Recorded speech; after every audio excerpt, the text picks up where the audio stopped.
Our chief news anchor and the king of all things when it comes to politics here is none other than Kieran Gilbert, and he joins us from the room right now. So, KG, let's not muck about. Who won according to 100 people in the room? Well, Paul, it's super close, I've got to say, and it's not that dissimilar to the polls you were just going through with your viewers. You've got Labor at 38%, which has gone through this ballot box here.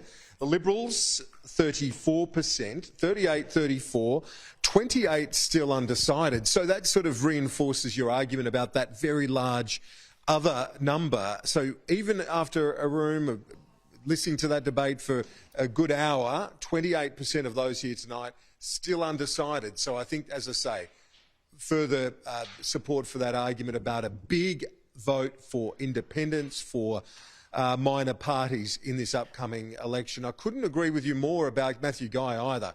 Really sort of going up almost like into a tortoise shell and just saying, I don't want to be the story, I want him to be the story of the other bloke.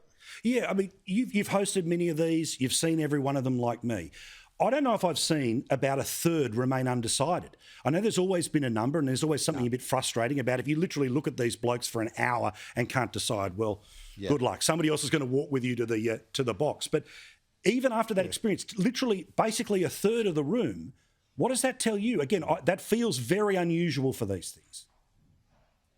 It really does. And it says to me as well, it's a super hard one to predict how this election's going to play out. At 38-34, it's very, very close.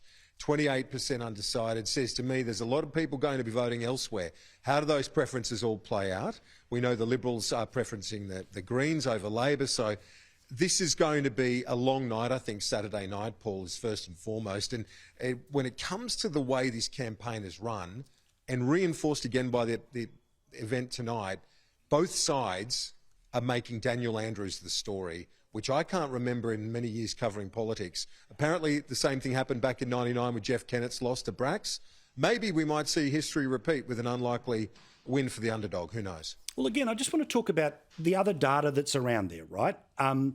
Now, The Age via Resolve, they say today that 27% of people, that's their absolute number one priority about how they're going to vote. 12% say climate change, 12% say healthcare and aged. So that splits 50-50. Generally, cost of living always runs against a government. Then it's followed in order of preference by economic management, integrity in government, jobs and wages. Again, along the issues, again in this Resolve poll, 64% of people support the SEC idea, but 65% support the $2 transport fares, 54% support a stronger IBAC, but the least popular idea in this election is any sort of ban on gas. That's down to 35%. What does that tell you?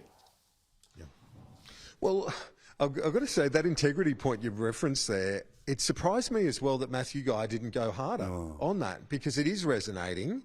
And then tonight, there were some opportunities, including when I asked Mr. Andrews, the Premier, about a possible opening up public hearings into IBAC, given people are voting in the dark on a number of those issues, and still the opposition leader didn't bite. So, yeah, I don't know whether he's trying to take the moral high ground, appear statesman-like, or just simply make the other guy the issue and not stuff up. I think that was his modus operandi tonight.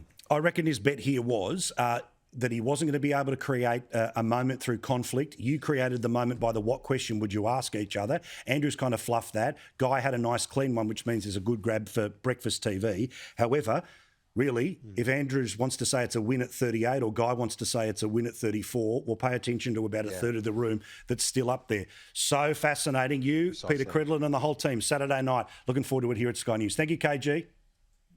Thank you, Paul. Thanks for having me. Cheers. He's a great man. Afternoon Agenda, must watch each and every afternoon, 2 o'clock on our channel here at Sky News.